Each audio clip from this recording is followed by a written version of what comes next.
Greetings, legendary listeners. Welcome to the Marvelous TV Club, your headquarters for the most insightful and entertaining discussions of the latest episode of Marvel television. And that means it's time to talk about the magical and mystifying first episode of Loki, titled Glorious Purpose.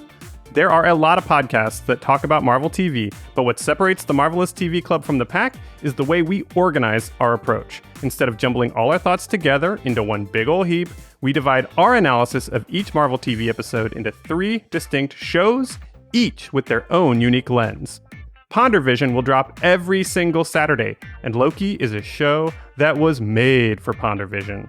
This is where Jesse Taylor and I explore the strangest and most captivating questions from the episode, teasing out their implications from the far edges of the multiverse into our own reality.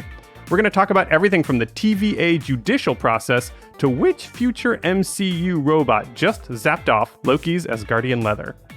On Mondays, our character cast with Christine Kippens will explore Loki's journey in this episode, what makes Mobius tick, and so much more.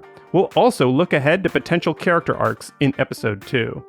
But as always, we begin our analysis with this show, our Storycast. This is where we break down the latest episode of Marvel TV, not by plot, but by themes, tropes, genres, and archetypes. This is one of the most original TV analysis shows anywhere, and you can only get it here on the Marvelous TV Club. I'm your multi-hyphenate host, producer, editor, social media maven, and more, Marc Faletti. And as always on Storycast, I'm joined by our 2 story experts. From the popular website, salon.com, writer Amanda Marcotte. Thank you for joining us, Amanda. I took time out of the timeline to be here. Also with us, apparently from the Sacred Timeline, is the professor of English and director of the Digital Arts and Humanities program at Manhattan College, Maeve Adams. Welcome, Dr. A. I am delighted to be here, and I have to admit, although maybe admitting this was predetermined, according to the Sacred Timeline, that I've spent more time today than ever before, probably, contemplating whether or not or how I would know if I were a robot. Yeah, it's pretty scary when you walk through a metal detector and come out melted. Yeah, gross. Yeah, not a fan. Look, before we dive in, I just want to flag that we have a ton of stuff going on for our listeners. We are up to over 1,500 people following our Facebook page at Marvelous TV Club. And now, that same handle can be found on Twitter and Instagram. Yes, I finally am on Twitter and Instagram with the podcast. So wherever you get your social media, please look us up and give us a follow. I will do my very best to read every reply and comment, make your voice heard. So I want to start with just something really simple, Maeve. Did Loki meet your expectations with this first episode? Mark, he met and exceeded my expectations. Aww. I expected, a romp, right? God of mischief, gonna give you a romp, right? Mm-hmm. But not only was this episode really enjoyable, it was a romp. It was hilarious. But it prompted, for me, a lot of thinking about some larger questions that I hope we're going to get to today. It was a fun and meaningful episode that I'm looking forward to talking about. Amanda, what'd you think? Same thing? Something different? Yeah, I mean, I really loved it. I was expecting a lot from Tom Hiddleston, and he delivered. What really surprised me was how great Owen Wilson was. I've always been a fan of Owen Wilson's, Texas forever. But he really just delivered the sort of world-weary detective character. And by the end, I was finding his weird nose, oddly attractive. Today, we are going to talk about 2 primary themes of this first episode of Loki, one from each of our experts. We will also, of course, talk about the moments in the episode that tied to those themes closely and the works of literature and film that are closely related to the same idea and may have served as inspiration for the show we just watched. Let's start with you, Maeve. When you reflect back on that first episode, what do you take away as the primary theme or idea of the episode? One of the things I loved most about this episode was that the way that it drew on some of the dominant conventions of dystopian fiction, particularly the way dystopian fiction reveals how bureaucracy dehumanizes the human, And there are lots of examples of this all the way through the episode. Everything from that amazing moment where he drops into the room where there's this giant ream of paper and he's asked to sign away everything he's ever said in his life, right? So bureaucracy not only keeps track of everything we do and records it in this sort of hyper surveillance mode, but bureaucracy also kind of strips away what makes the things we say or think interesting, right? It's just a record, right? We're just a number. And that comes up again when he goes before the judge. And the very first thing she says is that he is number X violating X, whatever statute, and then says what his name is. So the kind of stripping away of humanity that allows bureaucracy to efficiently govern us, but doesn't do much in terms of fostering our uniqueness or what we think of as like, spirit or soul or the stuff that makes us special. And what's so funny about that too, of course, is like a key part of this is the injustices, the like little injustices of bureaucracy, because bureaucracy tries to flatten the huge diversity of human experience into a handful of easily defined slots. Yeah. And while I think a lot of us probably resist knowing how much we might actually be more easily defined than we'd like to think, there's always cases where it just becomes ridiculous and unjust. Like the guy who didn't have a number in his pocket and then just got murdered for it, right? That's the kind of like, if you've ever been caught in the bureaucratic mess like I was, like it took months for me to get a New York City driver's license because the paperwork requirements were all contradictory. Like you had to have this paperwork and that paperwork and together. And if you didn't have it, and to the point where it was impossible. And so I ended up having to get a passport renewal just to get a driver's license, which you shouldn't have to do, but that's how ridiculous and contradictory and thick bureaucracy can get sometimes. Well, and it's funny too, because like those, it's like when you go to the DMV or, when they walk in with the Tesseract, right? It's like we've got our bureaucrat sitting at the desk. He's the, little, office assistant guy who doesn't have any idea what he does, why he does what he does, right? Like that's bureaucracy creates roles for everybody that fit them within bureaucratic systems of control and management. And the agents of bureaucracy don't even necessarily know why they do what they do, right? Like I'm sure the woman at the, DMV was like, sure, I believe you should have your driver's license. But this is the process. And that's the other thing, like the extent, one of the things that happens in the history of the development of bureaucracy is it strips away the kind of, this is how a lot of writers have written about it, not least of which is Max Weber, 19th century sociologist, who talked about the way that bureaucracy emerges in the modern world as a system of management and control by disenchanting the world. Like there's no magic any longer. There's just process. And we get that here too, right? The process is sacred. The timeline is sacred. And nobody really knows why they're sacred or how to enact the sacredness. I mean, they know how to enact it because it's process, but they don't really know why they're doing what they're doing is what I'm saying. And the other thing that they really did well, I think, was drive home the mundanity of a sort of totalitarian bureaucracy, right? You were talking about the scene where Loki has to sign everything he's ever said. That guy could not give a shit. And he's got his dot matrix printer, which was a beautiful touch.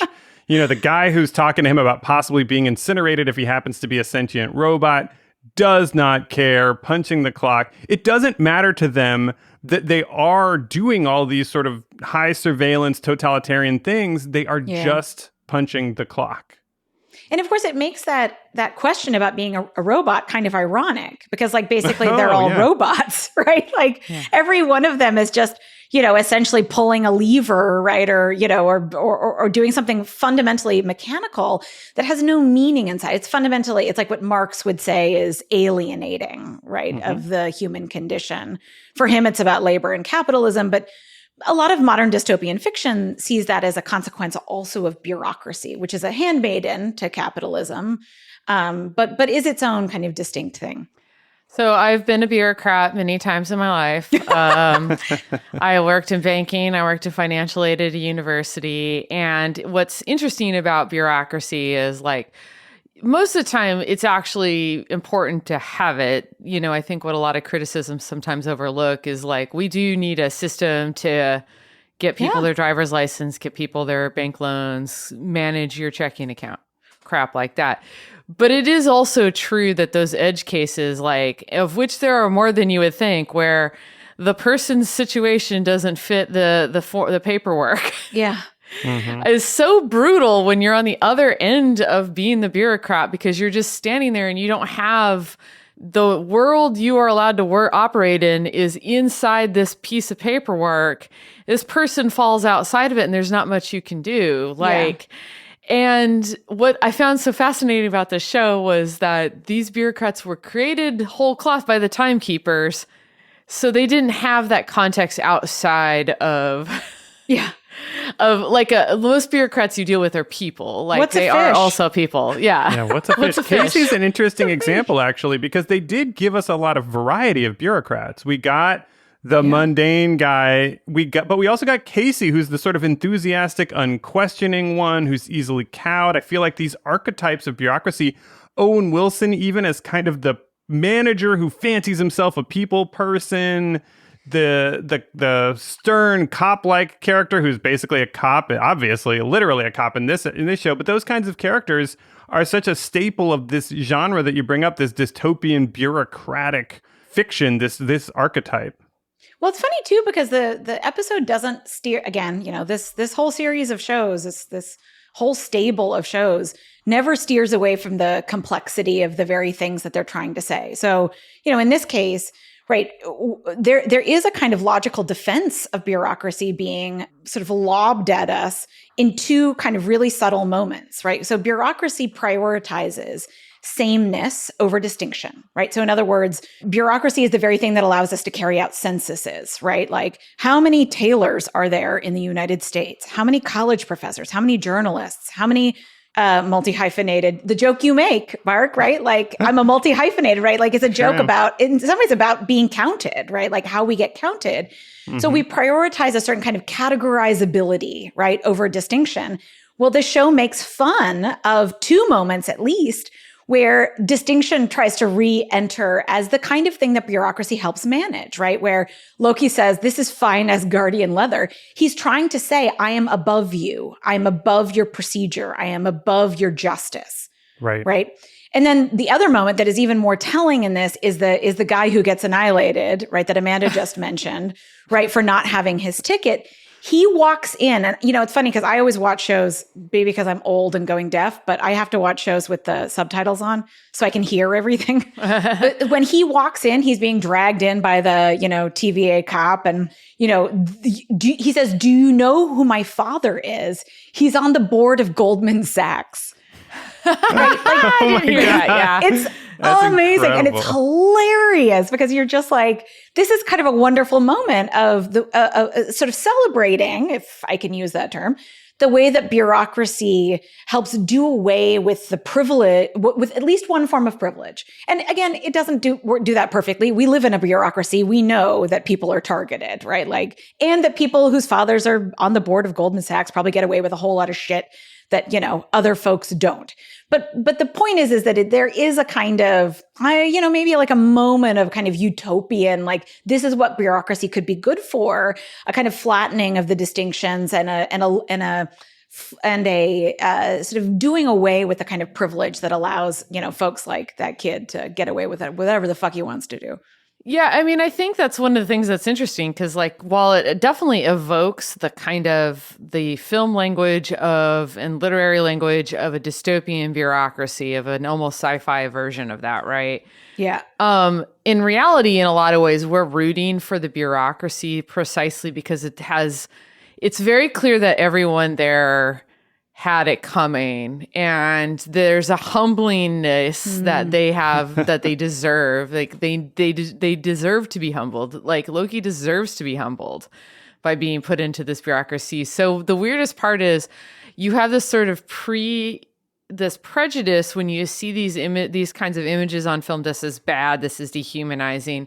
And yet the plot of the episode is kind of on their side. Kind of, although, it's ambiguous. It's ambiguous. I mean, I think I would say it's ambiguous. I think, who knows? Who knows where this is going to go? And we know it's going to go into all kinds of fascinating directions.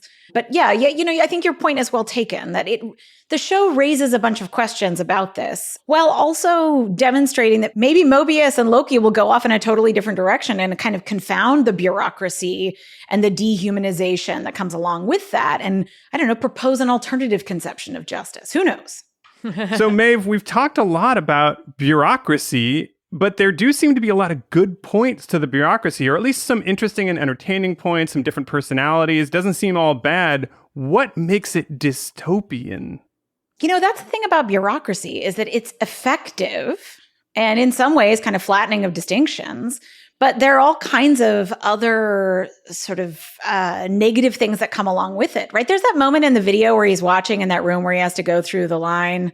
And, the person is punished for having showed up late for work and tries to redo the timeline, right? It's like, can you imagine a more pathetic and sad existence than one which is defined entirely about whether or not you show up for work on time? And that is a kind of classic of dystopian narrative, is to show us a world that is just utterly punishing, right? That isn't, in fact, conducive to the flourishing of human capacity or possibility.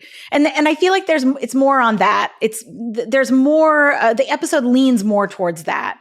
That's a really convincing point, because when you get eradicated because you came up with a way to not be late for work, that does seem a bit extreme. Amanda, I think a lot of people will be talking about the production design of this show. And it was both really beautiful and original, but also drew on a trope, I think, of these dystopian bureaucracies, which is this Cold War era design and the Soviet style color scheme.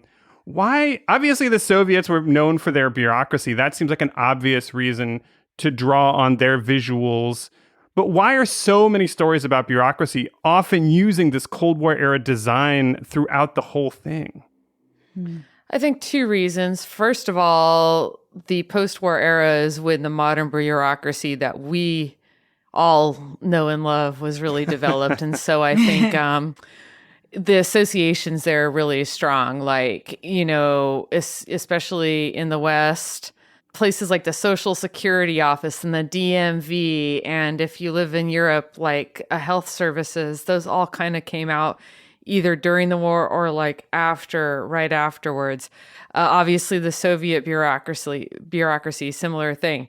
But I also think that the idea of bureaucracy being this sort of dehumanizing force is like crystallized in the sort of 50s and 60s as well. You really see it. I've mentioned The Man in a Gray Flannel Suit on this show a lot.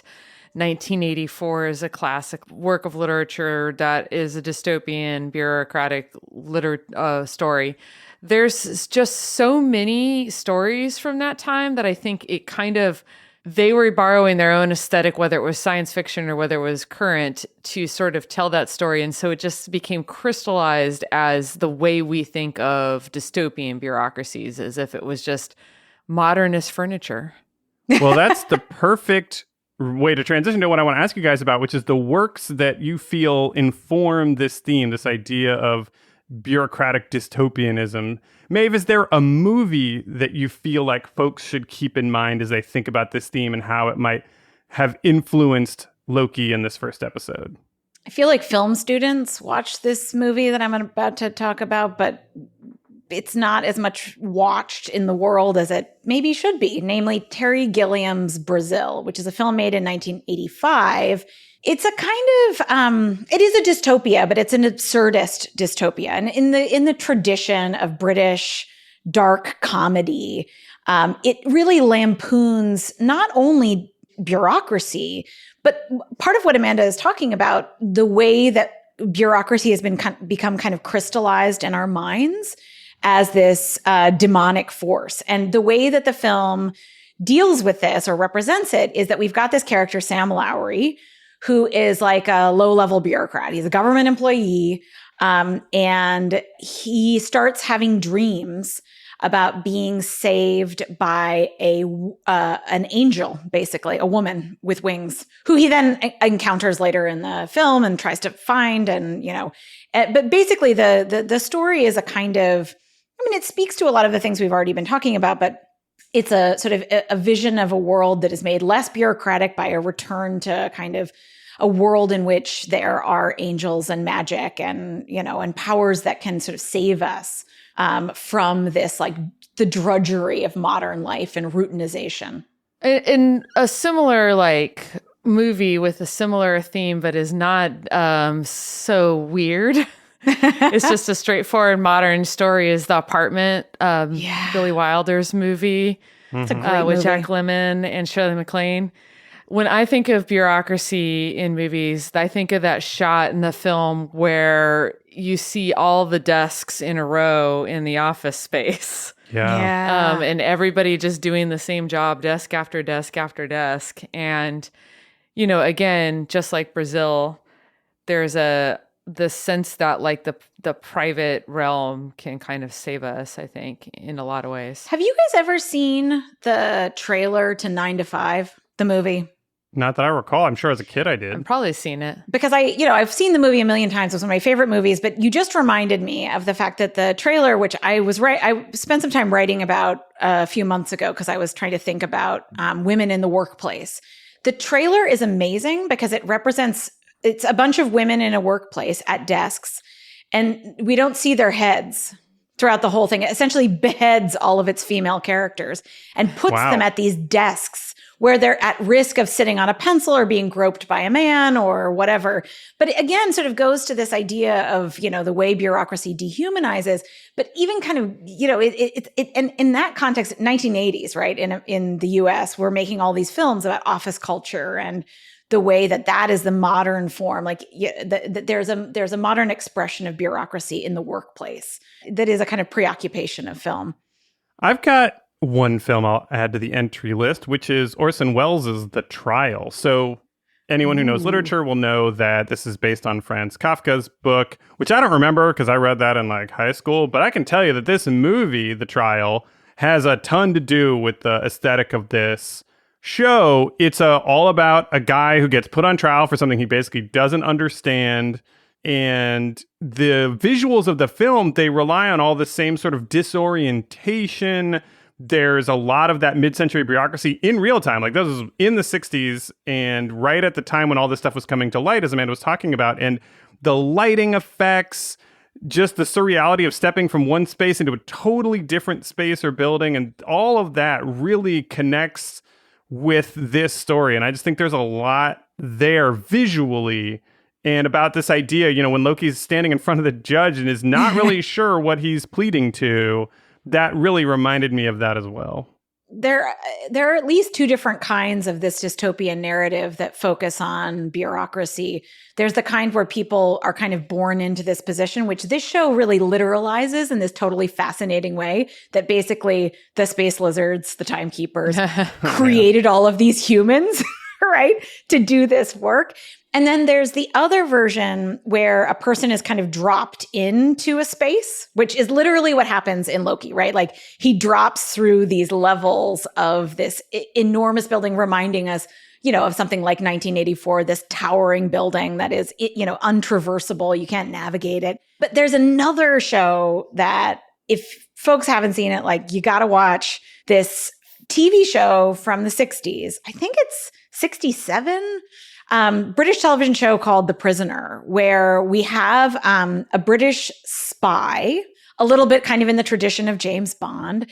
The whole beginning of the show is these scenes of him driving around in a fancy sports car. And then he gets abducted and sent to an island where he's imprisoned. And his whole defense against this is not, I didn't do whatever you say I did because there's no accusation. It's just, I am not a number. I am a free man. Oh. Right? Because all they do is refer to him as number 6. They don't call him by his name. In fact, as audience of the show, I don't think we ever know what his name is. He is just number 6. The main character is played by Patrick McGowan. It is an amazing television show. It's weird, surreal.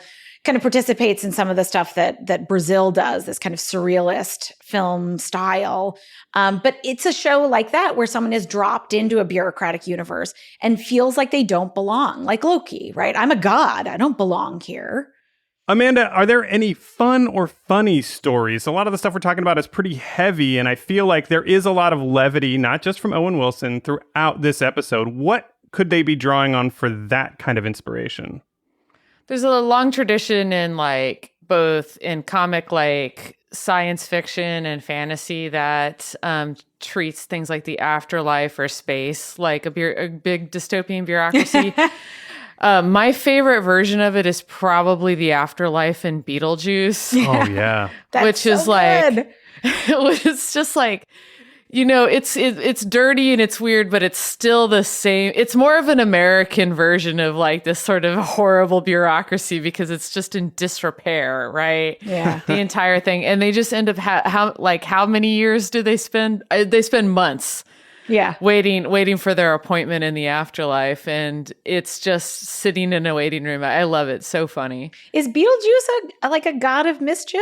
Is he kind of? There is a Loki quality to him. Yeah, he is a trickster. He is definitely a trickster. I feel like there's a trickster quality to him. That's a really good comp. I have to shout out the fact that this show 100% proved Amanda right from our last episode about whether Loki was a trickster or a fascist. Owen Wilson, Mobius literally says that doesn't seem like a trickster, basically. And I just, there was a lot of comments on the Facebook post from it about whether or not this was true. And I just feel like Michael Waldron and the MCU was essentially saying, Amanda Marcotte, you were right. Yep. They rewrote the show, refilmed it. Yep. Yeah, I'm surprised we didn't see her Twitter handle somewhere in the background as like an Easter egg. This is probably close to what we're going to be getting into in a minute, but I do have a massive Cassandra complex. So, I'm looking forward to hearing more about that. My ability to see the future and how unchanging it is, but how no one listens to me. Well, you do have a huge audience on Twitter and at Salon, so I don't know about nobody, but it is true that maybe I don't know, man. more I don't buy people that. should be paying attention to you. The last thing I want to throw out there on this theme is that in a lot of ways, I think linear time itself is a kind of dystopian bureaucracy in our lives. Loki calls the TVA a cruel illusion, and I do think linear time is a kind of prison that we have to obey. It's basically our sacred timeline because time isn't actually linear as we sort of understand it in the physics realm.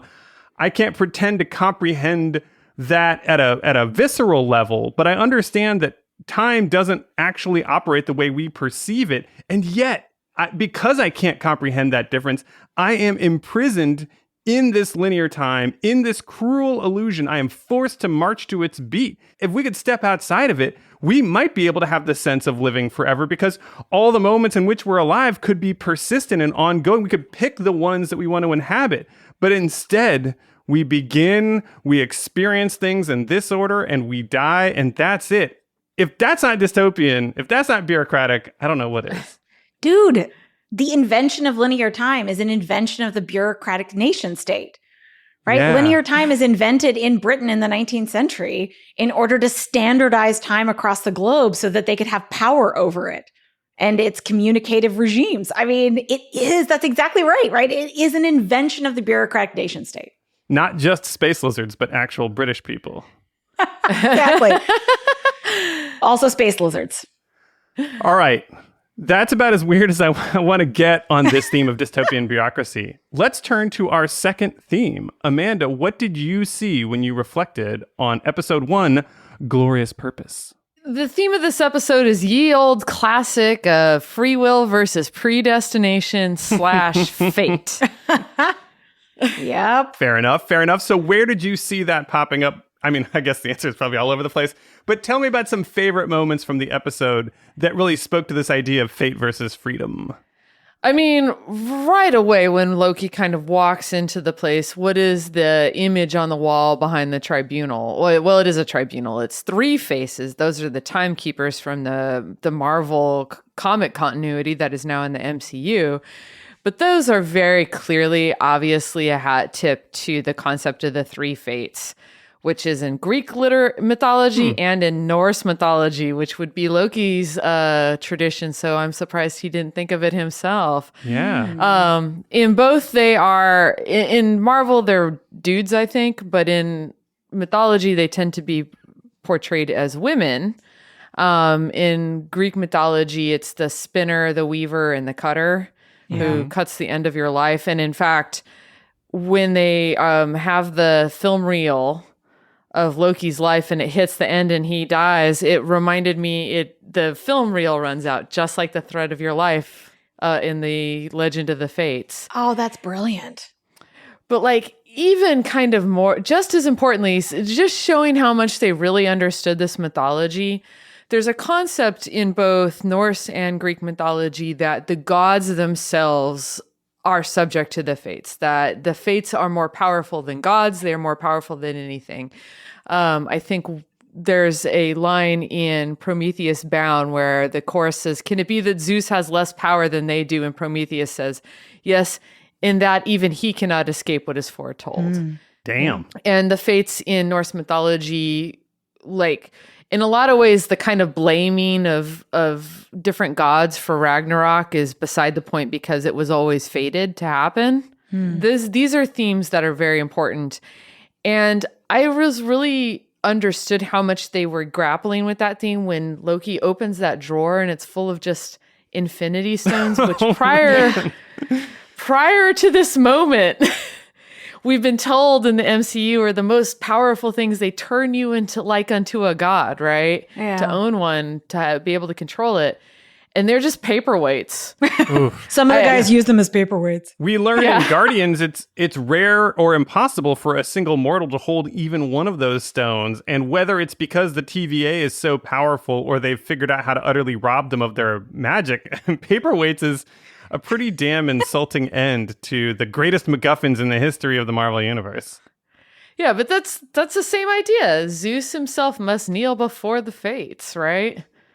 That scene is amazing too, because what immediately follows on him sort of contemplating the fact that they have essentially an infinity of infinity stones in this place is he says, what does he say? He says, "This must be the most powerful place anywhere." And then the guards come in and take him, right? Like, this is a sort of wonderful moment of enacting exactly what you're talking about, that even the gods are subject to the laws of this space. IO9 had a great piece on the history of Loki as a god and his traversal from mythology into the MCU. And one of the things a scholar they interviewed pointed out was that Loki may have begun as a sort of Promethean god of fire in mythology. Ooh.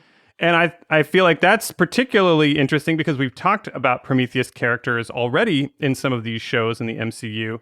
But also that idea of giving fire is something that's often tied to the idea of claiming autonomy for humanity, the idea of being able to seize their control of their destiny, of our destiny, and fire being one of those things that can be both really destructive and really helpful, which is how Loki was often seen in those early myths.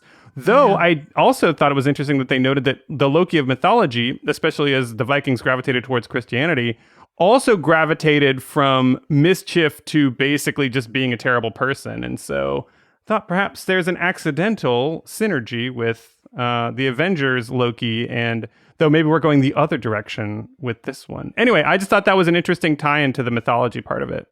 Yeah, one of the most famous stories in all of Norse mythology is about Loki and the impossibility of avoiding fate, which is the god Balder dreams of his death that is foretold by the fates, and his mother, Freyja, does everything she can to keep him safe from death. And she thinks it's foolproof, but Loki creates a spear out of mistletoe, which is the thing that kills him, and fires it at him and proves there is no escaping fate. That's fascinating because, clearly the ancients were really obsessed with. That's the story of Achilles, right? We hear, Achilles' mother hears the prophecy that Achilles will die on the battlefield. So she does literally everything to try to avoid that and to arm him appropriately. And yet the fates have determined that he will die. And that's all there is to it. Oedipus Rex is the same basic narrative. Yeah. And in fantasy, you actually get that a lot where the character gets the prophecy and they try to stop the prophecy from happening, and in doing so cause the prophecy to happen. Yeah. Loki, though, seems pretty convinced of his own free will and choice, though, doesn't he, Amanda? Well, you know what's interesting is in that amazing scene between him and Mobius, Loki contradicts himself a lot, which is why I enjoyed Mobius being like, you're pretty smart, right? He does say a lot of things that indicate that he believes that he is above like the machinations of time and fate, right? He says, I live within whatever path I choose. I'll do what I want to do. My choices are my own, that sort of thing. Trust is for children and dogs. He does say that. Why does that one weigh in for you, though, Maeve? Well, I think what's interesting about this debate about free will versus fate is that if you believe thoroughly in free will, clearly as Loki does, he's a little bit libertarian and adolescent in these fights, in these scenes, right? Is that there's no place for fate if you only believe faith. There's no place for faith or fate if you only believe in free will, right? And what if there were a place for both, right? Believing in some, sense of some deterministic universe, and also having some freedom inside of it, right? There seems to be a kind of dichotomy here for Loki that that maybe is incoherent, produces a kind of incoherence. Yeah, I mean, he's super incoherent because even though he, stubbornly insists that he's the god of his own fate, he also says, I don't want to be king. When he's asked about being king, he says, I don't want to be king. I was born to be king. Yeah. He literally says that the song of freedom is a lie. And he refers back to his famous speech in Avengers where he says, and I quote, is not this simpler? Is this not your natural state? It's the unspoken truth of humanity that you crave subjugation.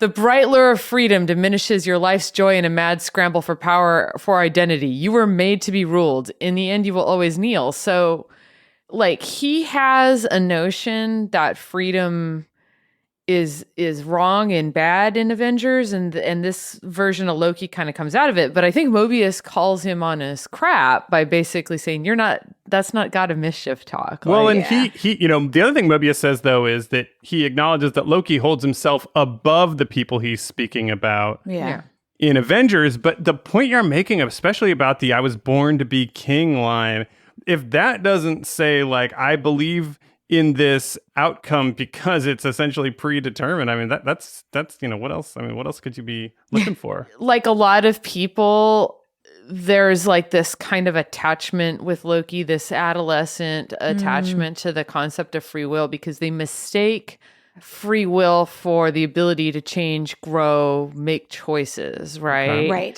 Right. And it's really not. It the notion that if there's no free will doesn't mean that you never change or get better or make choices isn't true, because you will always learn and grow and change. You are never the same person from 1 minute to the next. So it doesn't have to be a prison. It just is a philosophical debate, the notion that fate is real. And there's a difference between having unlimited choices and having some choices. Right. We live in civil societies. I feel like I have this discussion with my students all the time where they're like, but I want to be free and do whatever I want. And I'm like, so am I free to murder you? Right. No, because that's horrible. And we should all be able to walk around the world feeling like we are free from being murdered. Yeah. Right. So the point is that our options are limited by civility. And some of those options, the limitation of those options is not great, right? Some of those are wrong, and we have to work on debating those things and coming up with better systems for preserving liberties. But some of those limitations are deeply constitutive of our capacity to survive, right? You just need to be able to limit some freedoms. We don't get to do whatever the fuck we want. We don't get to drink and get in a car and drive. Yeah. That's not a choice we get to make. Well, that doesn't make us unfree. And what's interesting is I think that's part of the problem is people collapse the difference between the discussion of choices, ethics, and morality in a secular sense, right? And what the concept of fate and free will is a very different set of issues, right? The very notion, the concept of fate, and there's a secular version of it as well. It's sort of this notion that there's no such thing as free will because at any point in time, the person that you are that moment will always make the same choice given the same set of circumstances because of your biology, et cetera, which I think is true. And the sort of ancient concept of fate is also the same thing, that everything is just set in the way that it's going to be, that there's nothing that will ever kind of change. And that is more of a highfalutin philosophical debate. And it has nothing to do, I think, with kind of our discussion of like morality, which is how we experience time in the moment and our choices in the moment, which is a very different thing than the notion that I was always going to eat what I had for breakfast on this given day in this given point in time, no matter what. Which is also why Loki being essentially given a choice at the end of the episode to continue kind of causing chaos or, teaming up with Mobius to find himself, right, is a really striking example or intervention in that conversation, right? Because what Mobius says to him is, I can't offer you salvation, but I can offer you something that you want. And whether or not we know exactly what that is supposed to be, it's unclear at the moment, and that's what sets up the rest of the season. But there is something about choice in the moment and in the context of knowing where you've been and where you might go with your life. Because I'm not sure I buy the idea that in any given moment we don't have a choice. Of course, we do have a choice. Well, you have a choice, of course, and it's experienced as having a choice. The point is, when somebody says that there's no such thing as free will, the notion is your exact arrangement of molecules will always behave exactly the same way. And if they didn't, it couldn't possibly be for some kind of moral, like abstract reason. It's literally only random chance. Yeah. And that's a different argument than there's no morality, because how you experience that and choice obviously is a thing that feels real.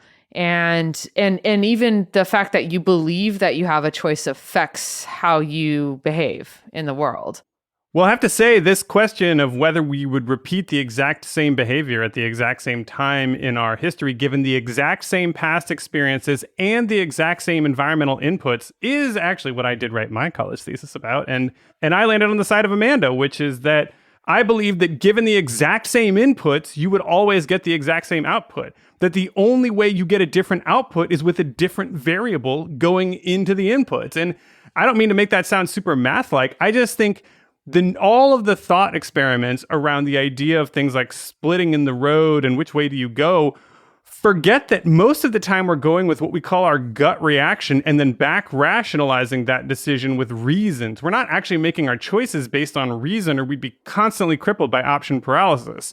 It's that gut feeling that is so frequently informed by all of the things that have come before and all of the present experiences and our predictions and anticipations of the future. And I believe that if all of that accumulates at the exact same way at the exact same time, then of course we make that choice. And so people like William James, who's one of my favorite philosophers of all time, his only argument for why that can't be true is basically, I don't want it to be, because he was, which is usually what people fall on, that I just don't want it to be. He talked about, two kinds of people, the tough-minded person and the tender-minded person. And the tough-minded person kind of doesn't give a shit about whether or not it's true. And the tender-minded person wants to hold out the hope that as long as it can't be disproven, that it's okay. And he fully acknowledges himself as a tender-minded person. And I'm like, that's cool, but toughen up, man.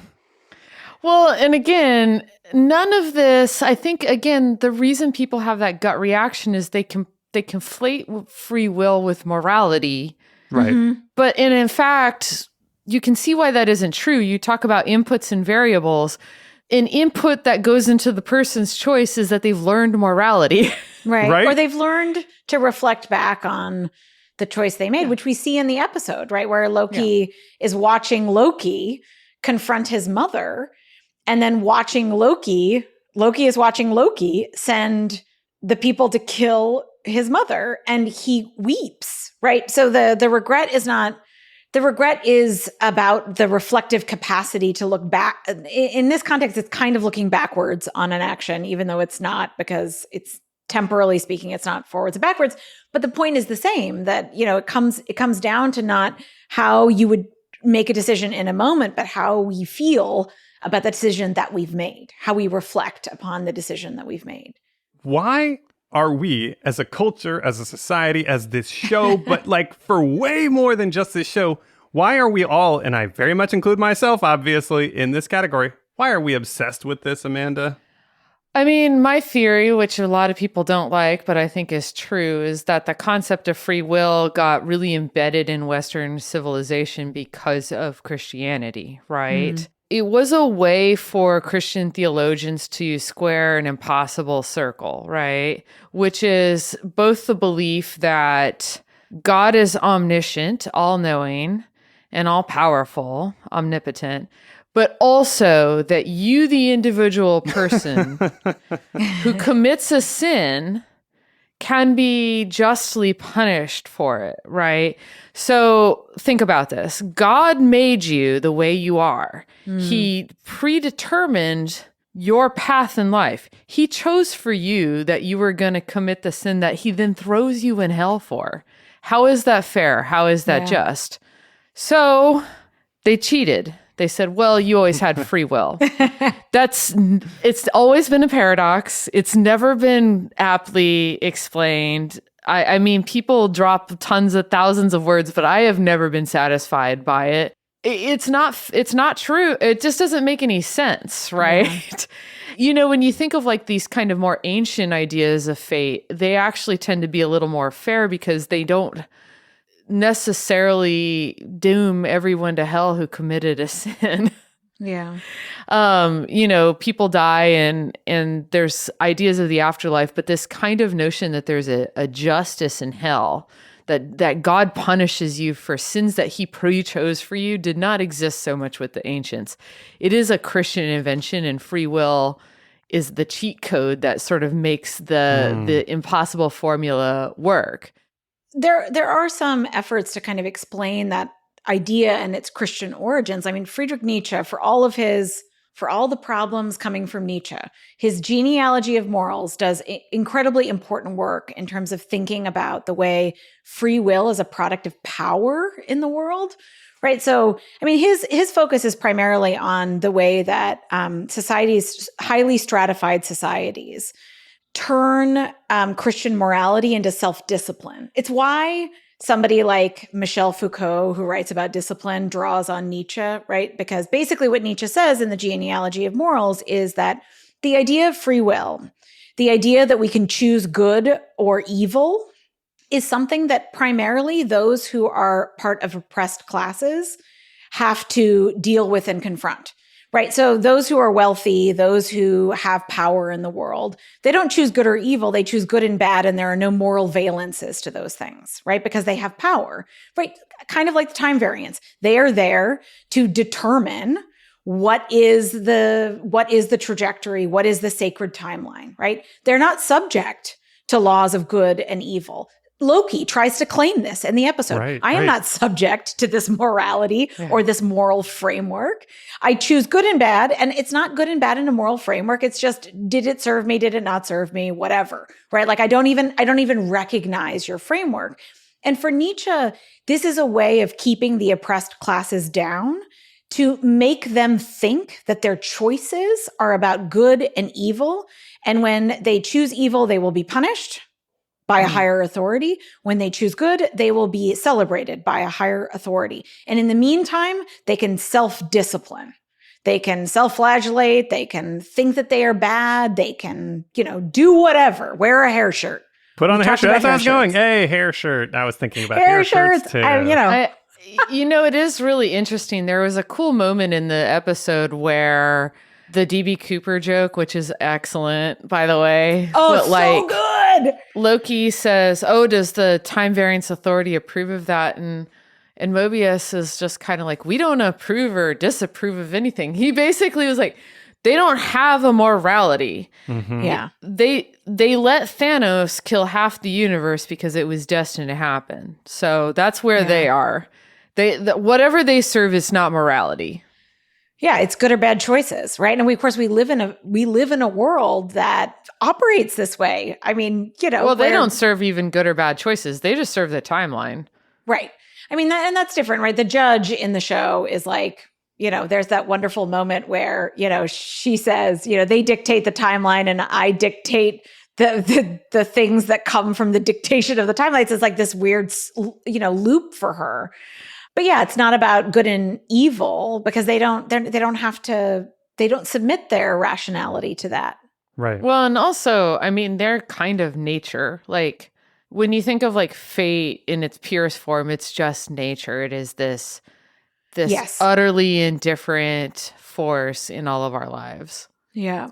Yeah. So, Amanda, I feel like there's got to be some other super important work is somewhere in literature or film that deals with this topic. Do you have anything that came to the forefront as you were watching? I mean, when I think about the question of predestination versus free will, the most important work in literature is probably Paradise Lost, right? Okay. It's a beautiful, beautiful poem, but it has a lot of internal contradictions. And one of them is that Adam was always fated to eat the apple. And yet Adam is responsible morally in this, like his soul is responsible for being a sinner, even though God made him to be this. Mm-hmm. And it's grappled with. I don't ever think conclusively. And I think Milton was both a devout Christian and a smart man. And in that understanding, and he, of course, he wasn't a Calvinist, but Calvinism, I think, is the sort of strain of Christianity that struggles the hardest with the fact that it's a paradox. It doesn't make any sense.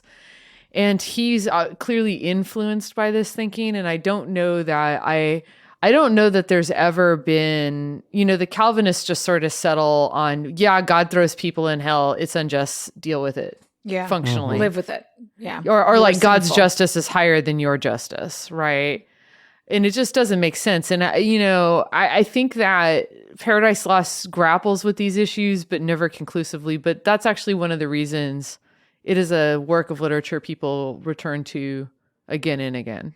Yeah, it's a work that really dramatizes the problem of not just of choice, but of rational determination. How do we make decisions when what's presented to us seems like a good choice, right? So Eve offers the apple, Adam chooses the apple. Is that about God, or is it about choice? Is it about being wooed by something that is not good for you or not?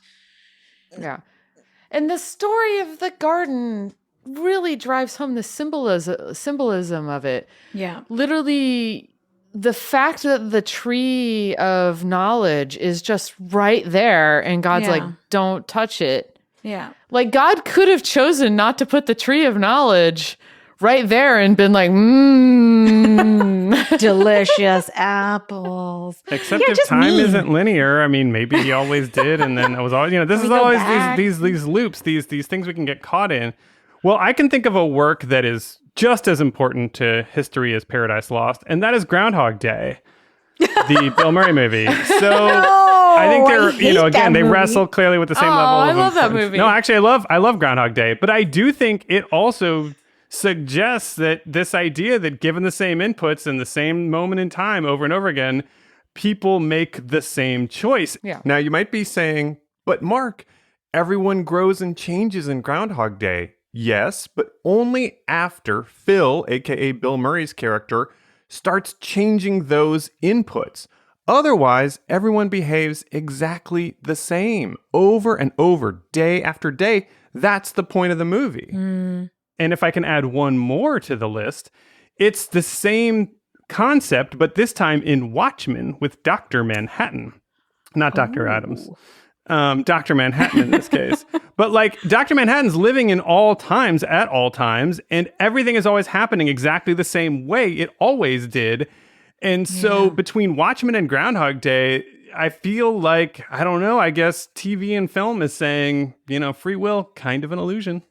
Yeah. Well, and all the human characters in Watchmen are as exasperated with Dr. Manhattan knowing everything and knowing how his life is going to play out and yet still living it in a way that they don't know. They just, the exasperation of that, the just unwillingness to accept that it's true and yet it is, I think is kind of, I think, what we've been stabbing at a lot in this discussion. I think we're going to find this theory put to the test. I won't go into this too much. That's what Ponder Vision is for. But I'll just say this because it's so relevant to the concept, this question of fate versus free will. The super evil Loki that our Loki is chasing has to know about the time variance authority. The only Loki that we know of that knows about the TVA is this Loki. That suggests that the bad guy is not just another Loki, but the future of this Loki. The story may very well come down to this question of this Loki making a different choice at the exact same time with the exact same inputs in the exact same space-time moment as he did at some other point in, another timeline. I'm not sure if such a scenario is possible, but if it is, it also suggests that Mobius is himself still trapped in this inability to separate himself from his behavior, because if it is in fact a TVA variant Loki who became the super bad one that was also then initially allowed to roam around because of Mobius, then Mobius himself is trapped in a kind of loop of it repeating his own behavior. He's as powerless as everybody else, despite living technically outside of time. Wow. Honestly, when the episode ended today, I was like, I don't think I could be more excited about the next episode. But now I'm more excited about the next episode. Watch the next episode. Just start over at the beginning of oh where my God. This one. Then it's Groundhog Day Loki. Oh my God. I love that idea. Oh God. I couldn't figure out where to mention it, but I will also just say I thought it was cool that they were drinking Josta, which was the Pepsi drink from the mid-'80s. It was apparently, according to Wikipedia, the first energy drink ever marketed. And it did have a slogan, which was, according again to Wikipedia, better do the good stuff now, which I also feel like does really relate to this Loki. And, relevant. But it does suggest that maybe you have a choice to do the good stuff. So Josta, I feel like, comes down on the side of free will. Yep. There we go. All right. Well, there's so much more to unpack about dystopia, bureaucracy, free will, fate. Amanda, if people have more questions for you, where can they find and follow you? I mean, don't ask me questions, but follow me on Twitter at Amanda Marcotte. And Maeve, what about you? Where can folks find and follow you if they don't want to ask you questions, I guess? I know you can ask me questions. I'm the nice storycaster. Yeah, good cop. Maeve Adams, at Maeve Adams on Twitter. And you can read what I write academically at academia.edu. Well, like I said, folks, the Facebook page is up, the Twitter page is up, the Instagram is up. Marvelous TV Club, and you can follow me at Marc Faletti. That's Marc with a C, F like Frank, Aletti. All right, Audio Avengers, that is our show for today. We have so much more Loki to discuss on Pondervision and Character Cast, so keep an eye out for them on Saturday and Monday. Then we'll be here to break down the next episode of Loki on Thursday with even more Storycast. And if you're enjoying our show, please leave us a 5-star Apple review. We want to defeat the algorithms. We want to fight back against the Apple bureaucracy. We don't want the Apple Mobiuses of the world to tell us that we can't rise to the top. So please, leave us that review. In the meantime, folks, let's go stand at a fork in the road and just be eternally twisted over what to do next.